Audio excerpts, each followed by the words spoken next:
മലയാളികളുടെ മനസ്സിൽ ആഴത്തിൽ പതിഞ്ഞ ചില ചിത്രങ്ങളുണ്ട്. വർഷങ്ങൾ എത്ര കഴിഞ്ഞാലും ആവർത്തിച്ച് കാണാൻ തോന്നുന്ന ചില ചിത്രങ്ങൾ. ആ ചിത്രങ്ങളിലെ കഥാപാത്രങ്ങളും അവരുടെ ഡയലോഗും പ്രേക്ഷകരുടെ മനസ്സിൽ എക്കാലത്തും നിറഞ്ഞു നിൽക്കുന്നവയാണ്. അത്തരം ഒരു സിനിമയാണ് മണിച്ചിത്രത്താഴ്. മലയാളത്തിലെ എക്കാലത്തെയും സൂപ്പർ ഹിറ്റ് സിനിമ.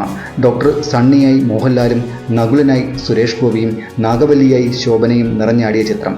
അതേ മണിച്ചിത്രത്താഴ് എന്ന ആ എവർഗ്രീൻ സിനിമ ഇറങ്ങിയിട്ട് ഡിസംബർ 25-ന് 30 വർഷം തികയുന്നു. മോഹൻലാൽ, സുരേഷ് ഗോപി, ശോഭന, നെടുമുടി വേണു, ഇന്നസെന്റ്, KPSC ലളിത, തിലകൻ, കുതിരവട്ടം പപ്പു എന്നിങ്ങനെ ഒരു വൻ താരനിരയാണ് സിനിമയിൽ അണിനിരുന്നത്. സ്വർഗചിത്രയുടെ ബാനറിൽ അപ്പച്ചൻ നിർമ്മിച്ച ചിത്രം അക്കാലത്തെ ഏറ്റവും വലിയ ഹിറ്റായിരുന്നു. മധു മുട്ടം എഴുതി ഫാസിൽ സംവിധാനം ചെയ്ത് സ്വർഗചിത്ര അപ്പച്ചൻ നിർമ്മിച്ച് 1993-ൽ പുറത്തിറങ്ങിയ ഇതിഹാസ സൈക്കോളജിക്കൽ ത്രില്ലർ ചിത്രമാണ് മണിച്ചിത്രത്താഴ്.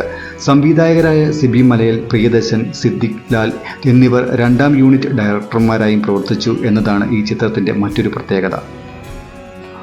ചിത്രത്തിൻ്റെ ക്ലൈമാക്സ് രംഗങ്ങളിലുള്ള ടെസ്റ്റ് മണിച്ചിത്രത്താഴിനെ മറ്റൊരു തലത്തിലേക്ക് എത്തിച്ചു എന്ന് തന്നെ പറയാം. ഇത്തരമൊരു ചിത്രം ഇന്ത്യൻ സിനിമാ ലോകത്തിന് തന്നെ ഒരു അത്ഭുതമാണ്. എല്ലാം കൊണ്ടും തികഞ്ഞ ഒരു സിനിമ എന്ന് തന്നെ മണിച്ചിത്രത്താഴിനെ വിശേഷിപ്പിക്കാം.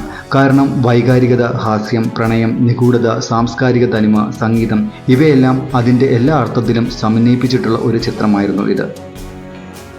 19-ാം നൂറ്റാണ്ടിൽ മധ്യ തിരുവിതാംകൂർ കുടുംബാംഗമായ ആലമ്മൂട്ടിൽ തറവാട്ടിൽ നടന്ന ഒരു ദുരന്തത്തിൽ നിന്ന് പ്രചോദനം ഉൾക്കൊണ്ടാണ് സിനിമയുടെ കഥ. സിനിമ ഇറങ്ങി വർഷം ഇത്ര പിന്നിട്ടിട്ടും ഇന്നും മലയാളികളുടെ മനസ്സിൽ സണ്ണിയും ഗംഗയും നകുലനുമൊക്കെ മായാതെ നിൽക്കുന്നുണ്ടെങ്കിൽ അത് തീർച്ചയായും ആ ചിത്രത്തിൻ്റെ വിജയമാണ്. കാരണം ഇന്ത്യൻ സിനിമയിൽ പതിവില്ലാത്ത ഒരു പ്രമേയമാണ് ചിത്രം കൈകാര്യം ചെയ്തത്. നിരവധി തിയേറ്ററുകളിലായി 300 ദിവസങ്ങളിൽ അധികമായിരുന്നു സിനിമ പ്രദർശനത്തിന് എത്തിയത്. കളക്ഷൻ റെക്കോർഡുകൾ മാത്രമല്ല, അക്കാലത്തെ പല സിനിമാ സങ്കല്പങ്ങളെയും മണിച്ചിത്രത്താഴ് പൊളിച്ചെഴുതി.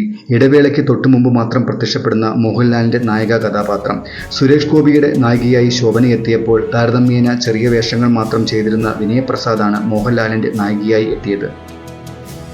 നർമ്മത്തിലും നിഗൂഢതയിലും ആരംഭിക്കുന്ന കഥ ക്രമേണ ഭയാനകമായി പുരോഗമിക്കുകയും അപ്രതീക്ഷിതമായി ക്ലൈമാക്സിൽ ഒരു മനഃശാസ്ത്ര വിഷയമായി മാറുകയും ചെയ്യുന്നു.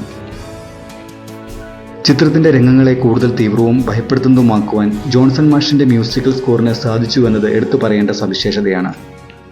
ചിത്രത്തെ ജനഹൃദയങ്ങളിലേക്ക് എത്തിക്കുന്നതിൽ പ്രധാന പങ്കുവഹിച്ചിരിക്കുന്നത് സിനിമയുടെ കാസ്റ്റിംഗ് തന്നെയാണ്.